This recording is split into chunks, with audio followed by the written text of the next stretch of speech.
I transmigrated into the villainous male supporting character in a novel. However, I couldn't change any of the plot, because by the time I arrived, the story had already reached its conclusion. I caused the male protagonist to lose his opportunity to take the college entrance exam, and as a result, I was forced to kneel by my 2 older sisters. My eldest sister hit me harshly with a stick. She said, "Kneel and kowtow 1,000 times before you can get up." My second sister threw a bottle of pesticide at me. She said, "People like you, who are so vile, deserve to die." To their surprise, the next moment, I sneered and immediately gulped the entire bottle of pesticide down.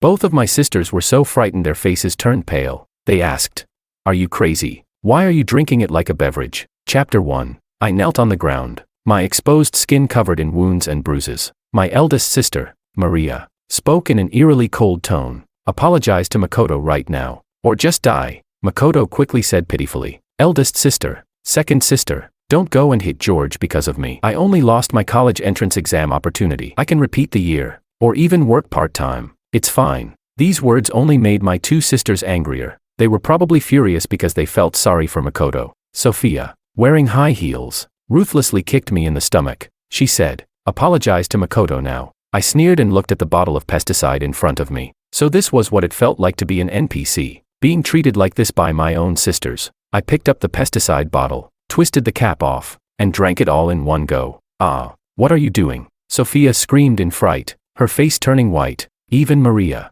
who was usually calm, was now flustered. She panicked. "Are you insane? How could you actually drink it?" My vision became increasingly blurry, and I thought, what's there to be afraid of?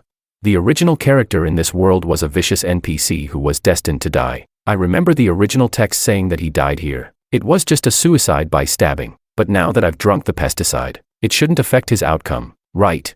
Chapter 2. But I was wrong. I didn't die after all. The pesticide seller, in order to make money, had replaced the poison with watered-down pesticide. At that moment, the seller was still holding some fruit in his hand, clutching his chest and saying, "My God, thank goodness I swapped the real pesticide with the watered-down version. Otherwise, I'd have to pay you for my pants." Sophia, standing beside me, looked like she had just cried, her eyes red. She said, "I was just joking with you. How could you really drink it?" George, when did you become so fragile? The original character wasn't fragile at all. After all, he was a villainous NPC, responsible for framing the male protagonist in the story, and his ending was always death. The male protagonist was Makoto. Not long ago, the original character had poisoned his food with a laxative to prevent him from taking the college entrance exam, but halfway through, the original character had switched the food out of fear, replacing it with normal food. Yet, Makoto still couldn't take the exam because of the diarrhea. This could only mean he was pretending. Sophia asked, "Why aren't you saying anything?" She walked over, and to my surprise, there was a hint of concern in her eyes. In the story, I'd always enjoyed tormenting her, so she hated me with a passion. As we grew up, she had always targeted me. She was a teacher at our school and would often accuse me of cheating, which caused me to get beaten by my parents. I didn't want to talk to her. Right now, I was only thinking about how to die. After all, the original character died today. Only when I die will I be able to return to my own world. She said, "Speak to me." Sophia grabbed my hand, trying to force me to speak. I shoved her hard, sending her crashing to the ground. "Get out," Maria shouted. "What are you doing?" Maria suddenly appeared and rushed over, slapping me hard. She said, "Who told you to push Sophia?" This was the original character's eldest sister. She had always been a quiet person, indifferent to me. Only after we grew up did she start treating me a little better. But that kindness didn't last long, fading once Makoto came into the picture. Makoto was the adopted son of my parents, and ever since he arrived, the whole family favored him, probably because of the male protagonist halo he carried. Chapter 3. Maria scolded me. "George, you just caused Makoto to lose his chance to take the college entrance exam, and now you've pushed your second sister. You're hopeless." She glared at me angrily. I felt a wave of anger for the original character when I saw her. The original character had desperately tried to gain her gentle affection. He would make her breakfast every day, wash her clothes, and clean her shoes. But what did she do? She would make him kneel and accept punishment. With a loud thud, I shoved her hard against the door. I cursed. "What do you think you are? How dare you speak to me like that? Brother, how could you treat big sis like this?" Makoto suddenly appeared at the door. Seeing him standing there, looking so smug, I felt irritated. I really didn't understand how someone like him became the male protagonist. I got out of bed and slapped him hard. I said, "Who are you? An outsider, to talk here?" I couldn't be bothered to deal with them anymore and left immediately. I wanted to die. I just wanted to die. So I went to the rooftop. It was 20 floors high, and jumping off would definitely kill me. I closed my eyes, preparing to jump, when I was suddenly pulled back by some unseen force. I fell to the ground, and a girl appeared in front of me. Her face was small, only the size of a palm, but her eyes were large, full of light. She said, "George, don't die." Her voice was filled with urgency. Chapter 4. I tried hard to recall who this person was, and then I remembered she was just one of the original character's classmates, named Willow. She was more transparent than an NPC, barely noticeable. In the story, she only had one line, asking the original character to bring her some breakfast. At this moment, Willow was tightly holding my hand, afraid that I might still jump off the building. She said, "The world is still beautiful. We've just finished the college entrance exam, and we'll be going to university soon. Life will definitely be happy then. So, you must stay alive." I really wanted to say, "What does this have to do with me?" But there was a force inside me, as if it were stopping me. In the end, the only word I could say was, "Okay." She immediately smiled and said, "That's good. You must remember my words. I heard you were sick today. I'm so glad I came to see you, or you really might have done something irrational. Don't pay attention to how your big sister and second sister treat you. There are people in this world who like you, not just them." I nodded vaguely, not fully understanding. She took my hand and led me downstairs. Step by step, she took me to a beef noodle shop downstairs. She added double the beef for me. She said, "Life is about eating good food and having fun. These days, that's true happiness." I held the steaming bowl of beef noodles, about to respond to her when suddenly a figure charged toward me, knocking the beef noodles out of my hands. The hot soup splashed all over my pants. I looked up to see Maria's cold face in front of me. She said, "I knew you were pretending to drink pesticide. It's just too coincidental that the pesticide was watered down. George, do you think by using such methods you can make your big sister and second sister feel sorry for you? I'll tell you,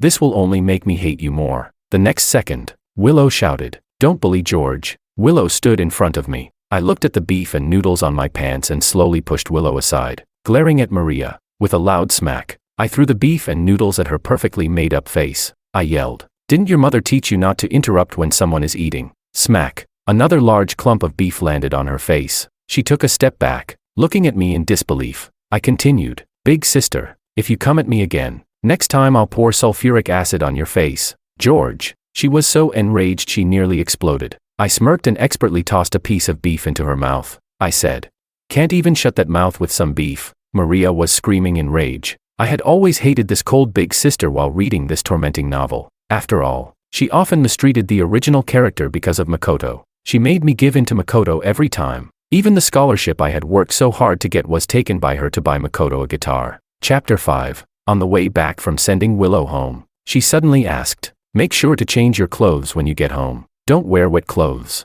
I nodded. Don't worry, even if I were stupid, I had figured out the relationship between her and the original character. She said, "George, I feel like you've changed. You wouldn't have treated your big sister like that before." Willow said this suddenly, with an inquisitive look in her eyes. I smiled and said, "People have to grow up." The original character was supposed to be dead, and now I was helping him live on. As long as I was alive, every second of it would make sure he wouldn't suffer. After saying goodbye to Willow, I went home and saw Sophia sitting on the couch, as if waiting for me. I thought she was about to scold me, so I planned to ignore her and go to my room to figure out a way to end things. To my surprise, she suddenly called out to me, "Brother, I want to talk to you." I turned around in surprise. "Brother?" She actually called me brother. After a brief moment of astonishment, I spoke. "Go ahead," she said. "I bought the pesticide, so you couldn't have made the seller tamper with it. I know you really wanted to commit suicide today. I want to know why." Finally, there was a normal person in this story, but so what? In the plot, she had already driven the original character to his death. I chuckled and said, "How funny, can't you figure it out? They've targeted the original character repeatedly because of Makoto, taking everything from him. He wouldn't have lost hope otherwise." Before she could say anything else, I turned and walked away. Anyway, I was going to die, so I didn't want to listen to any more of these meaningless words. After all, saying sorry now wouldn't help. At that moment, I suddenly thought about using gas to commit suicide. It was a good idea, and I could take the whole family with me. Chapter 6. In the middle of the night, I quietly went downstairs. I was about to turn on the gas when Makoto suddenly opened the door. Startling me, he walked over, looked at me, and suddenly sneered, "You're trying to fake a suicide again to make big sister and second sister feel sorry for you. George, I've been observing you all day, waiting for you to try this trick again." With that, he turned on the lights, picked up a kitchen knife, and waved it in front of me. He said, "Guess what would happen if big sister and second sister saw me get cut by this knife?" Heh, I sneered. This was such a cliché plotline I had seen too many times in melodramatic novels. It always made me grind my teeth in frustration. Now I could finally fight back. I grabbed the knife from his hand and made a cut across my own arm. I said, "How about it? One cut each." Makoto stared at me, shocked, like I was a lunatic. I said, "Some people fear death, but I don't." As I spoke, I turned on the stove, then doused it with water. I said, "How about we die together here today?" He screamed in terror. "Big sister, second sister, help, George is trying to kill me." I sneered. "Useless." I glanced at him dismissively and continued closing the window. Since my arm was wounded, blood was spilling everywhere. When Sophia and Maria rushed in, they saw a kitchen covered in blood, my injured arm, and Makoto sitting on the floor, crying. Sophia quickly turned off the stove. She said, "Hurry, big sister, George is injured. We need to get him to the hospital." Maria froze for a moment, not coming over but instead pulling Makoto up. She said, "He was planning to turn on the gas and kill us. Why are you still trying to save him?" "Big sister." Sophia was furious. She said, "It's because we treated George so badly that he ended up like this. Think about it. How have we treated George all these years?" I was losing too much blood, and everything in front of me was blurring, but I thought what Sophia said was pretty right, and I almost wanted to compliment her on being so spot on. Chapter 7. I still hadn't died. When I woke up again, I was back in the hospital. The wound on my arm had been bandaged up. Sophia looked at me with concern and said, "George, don't do anything stupid again. If something's bothering you, tell me." But Maria rushed over and slapped me hard. She said, "If Makoto hadn't called us, were you really planning to murder us? George, how can you be so evil?" I was dizzy from the slap, and my ears were ringing. The next moment, with a loud smack, I slapped her back. I believe in settling scores right then and there. That's just my character. Otherwise, I wouldn't be a man. Maria's face swelled up from my slap. Her face turned dark with anger. She said, "Sophia, look closely. This is the brother you're protecting. He even dares to hit his own big sister." Sophia looked at me with a complex expression and said, "George, you really went too far. I've always stood by you, and you're still so stubborn." Heh, I thought she was supposed to be the clear-headed one, but turns out, she was just as stupid. I laughed and said, "Did I ever ask you to stand by me, George?" Sophia raised her voice. "Sophia," I shouted back. I said, "Is this a competition of who can shout louder? Fine, let's go for it." In my original world, I was nearly driven to the edge by work pressure, with my boss pushing me to the brink of collapse.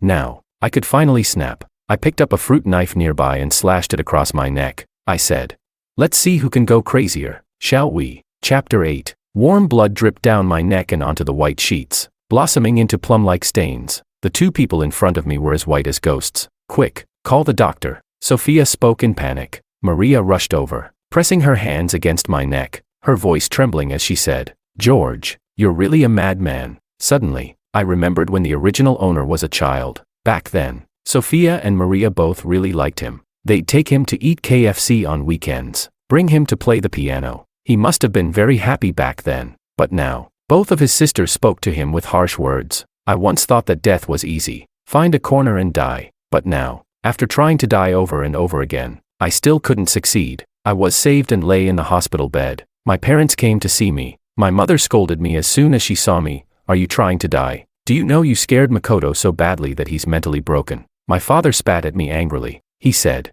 "How did I end up with a son like you? I really regret having you." They must have forgotten that, in the past, they treated the original owner like he was the best thing ever. But after adopting Makoto, they gave him everything, treating him like royalty. I actually felt bad for the original owner. His own sisters and parents were so kind to a stranger. I pulled the needle from my hand and smashed the vase on the table. I said, "Since you care so much about Makoto, then go accompany him. Why come see me?" My parents froze, looking at me in fear, as though I were a madman. Without saying a word, they left. Sophia and Maria came in again. Maria looked at the mess on the floor and disgustedly said to me, "George, even though we're blood-related, you're still not as sensible as Makoto. You're an adult, yet you're always threatening us with suicide. You're so useless." The words "useless" were the ones the original owner heard the most, and in the end, they drove him to suicide. I actually felt sorry for him. He had a happy, wealthy family, but the author wrote him to a tragic end. After Maria left,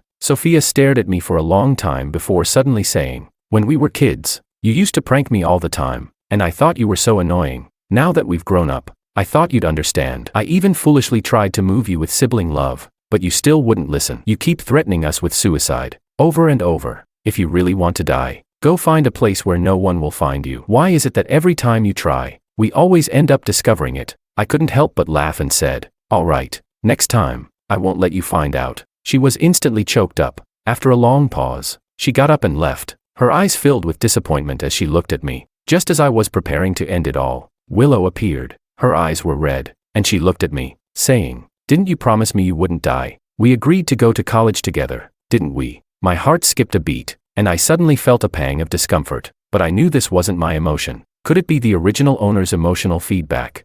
I looked at Willow and softly said, Willow, you're a wonderful girl with a bright future. You don't need to waste your time on me. I'm just a useless person. I'll die sooner or later. She immediately retorted, you're not useless. She shook her head, crying, and handed me an envelope. On the pink envelope, the words love letter were written. She choked up as she said, I've liked you for a long time. I'm giving you this letter now because I'm afraid one day you'll leave me, and I won't be able to give it to you. At that moment, my heart trembled violently. I slowly opened the envelope. Inside was written, George, I don't believe in gods, but when I met you, I started to believe. You're my God. Every time I see you, I get lost in you. After reading the letter, my tears fell uncontrollably. She suddenly hugged me and said, please, don't die. For a moment, I almost wanted to agree, but this was just the original owner's emotions. If I didn't die, could I return home? I fell into deep thought. People are selfish. I definitely had to think of myself first. Chapter 9. That night, as I was reading, my hand suddenly moved uncontrollably across the page. It wrote, please, end your life. I froze. Was this written by the original owner to me?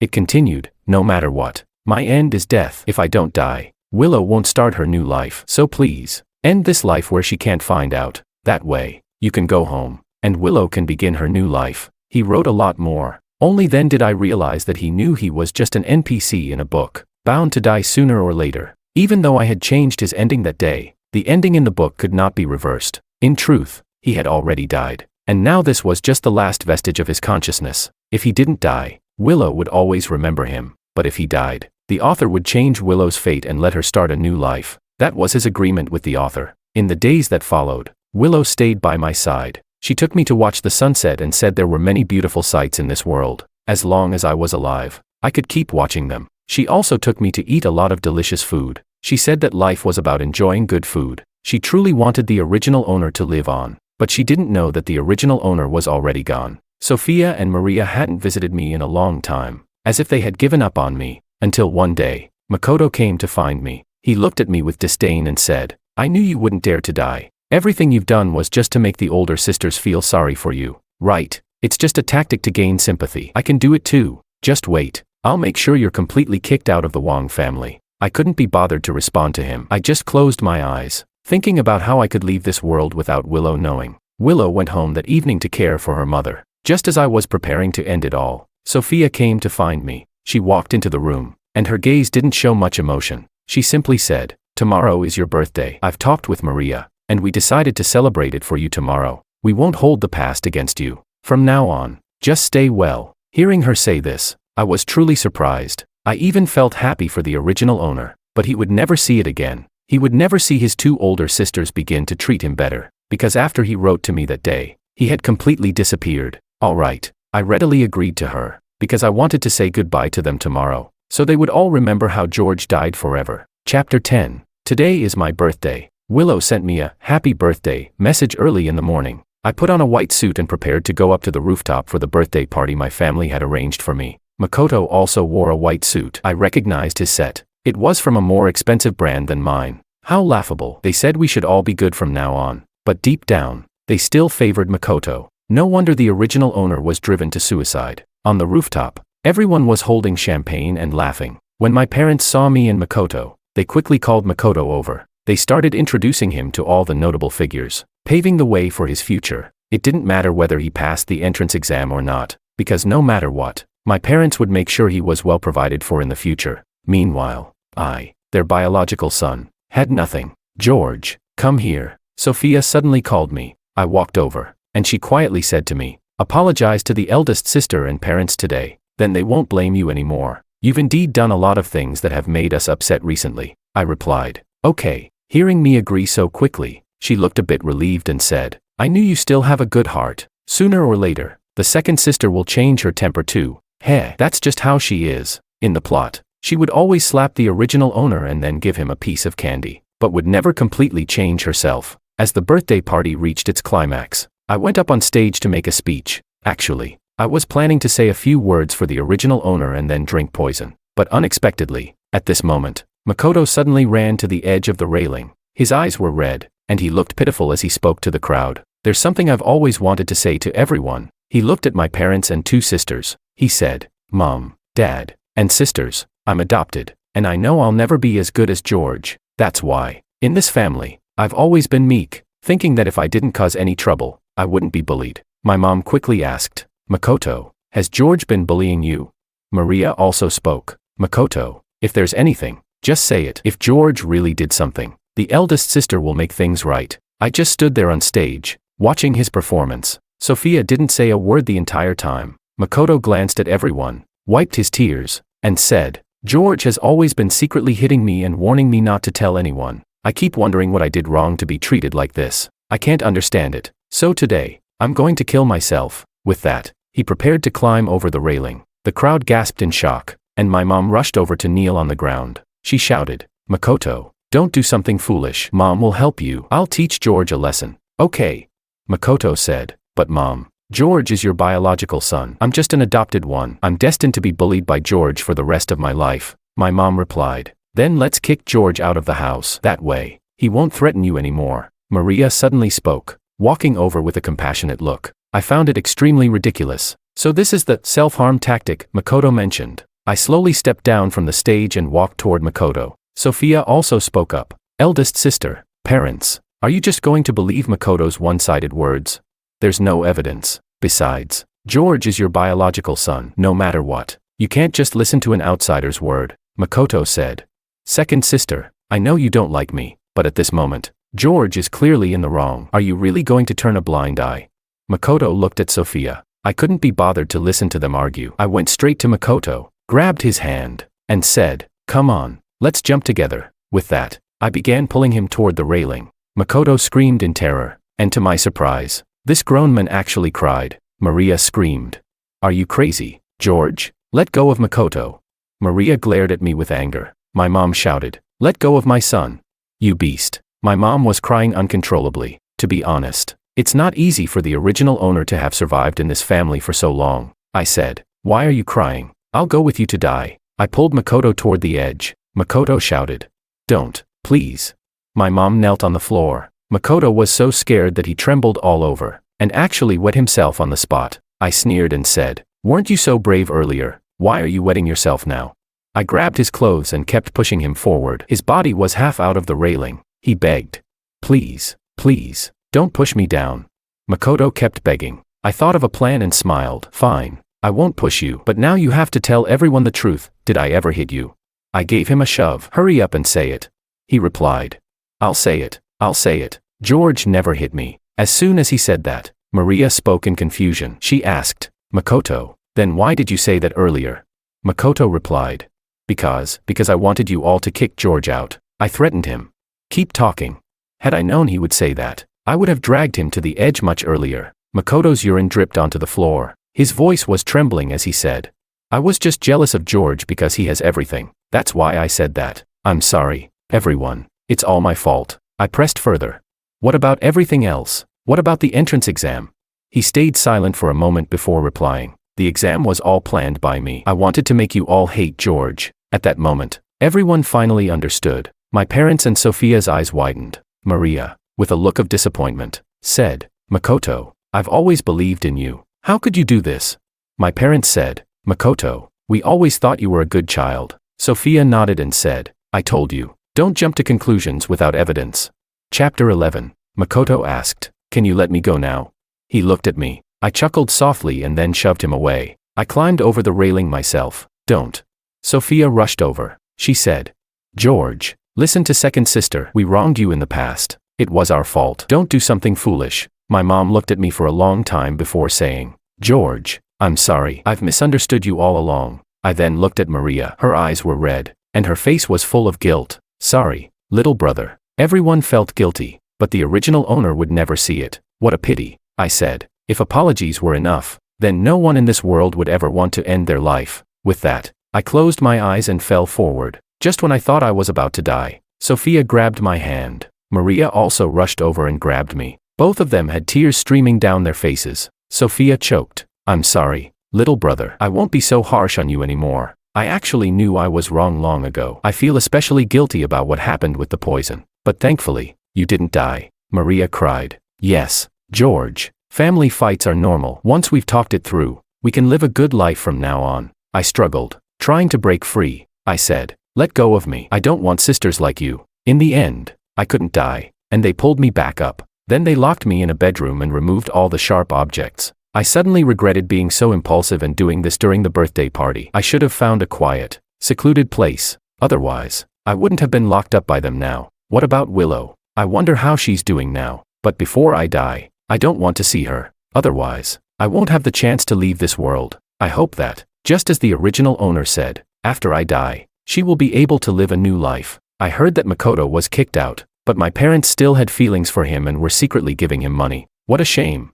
But I don't care anymore. At least I cleared the original owner's name. Sophia came to see me. She gave me a watch. This was a watch the original owner really liked, but she used to buy them only for Makoto. She said, I'm sorry. Second sister thought about it for a long time and truly understands her mistakes. She looked at me with bitterness. These years have been hard for you, George. My sister and I always misunderstood you. I didn't want to say anything, so I threw the watch into the trash bin. She froze, and tears fell onto the back of my hand. She said, I've been thinking about our childhood recently. You always teased me back then. It was because you liked me, right?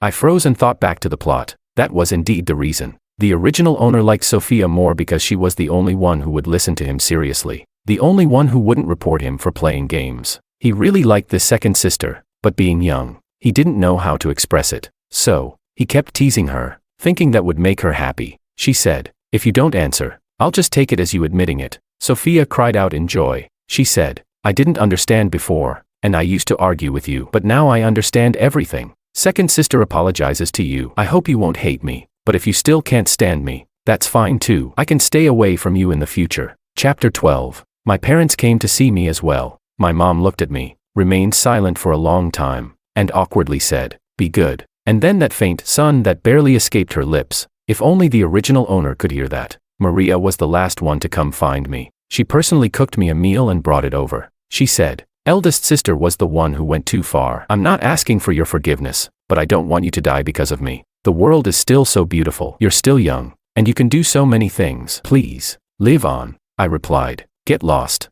Just seeing her annoyed me. I would never forget the first day I came here, when she beat me so badly that I was covered in bruises. She was even more vicious than Sophia. At least Sophia still had a heart. I'm sorry, she cried, her voice choked. She said, I truly regret how I treated you back then. I'm not human. I actually hurt my own brother. George, I'll make it up to you from now on, but some things can never be made up for. Like the original owner's death, he's gone, never coming back. I managed to escape, knocked out the servant, and ran away. To my surprise, as soon as I got out, I ran into Willow. She rushed over and hugged me tightly, saying, I've been waiting for you. She told me that she had found out online that I had tried to commit suicide that day and had been trying to find me. She knew I had been locked up, so she had been waiting at the door for me. She said, George, you can't die now. Everything is clear now. We can go out of town and attend university. There's only 3 days left before school starts. Okay, I agreed to her. I really wanted to tell her the harsh truth.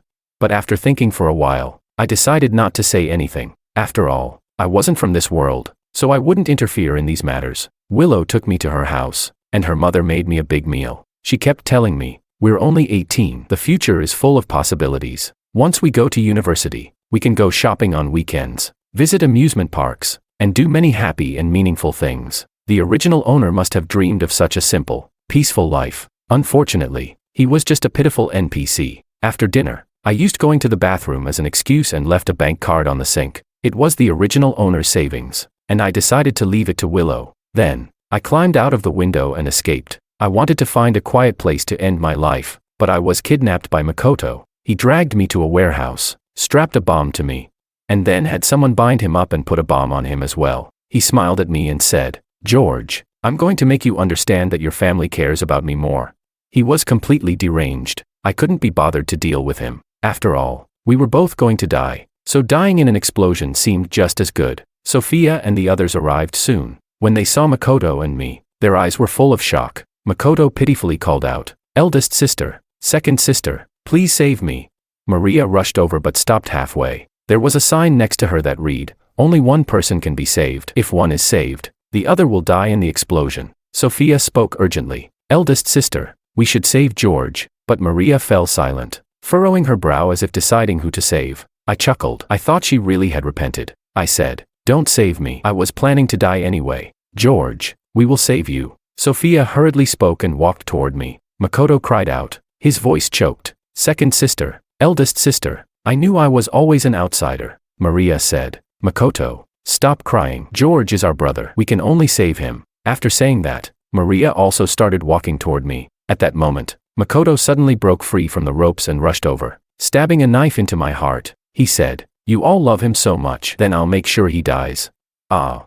Sophia screamed and held me tightly. "George, don't scare me." Maria's face turned pale, and she kicked Makoto away. She said, "Little brother, I'm taking you to the hospital. Stay awake, please. Hold on." I couldn't hear what came after, because I was already dead. I arrived in an entirely dark space. A voice told me, "Host, you have fulfilled the original owner's wish. You can go back now." I asked, "What about the original owner?"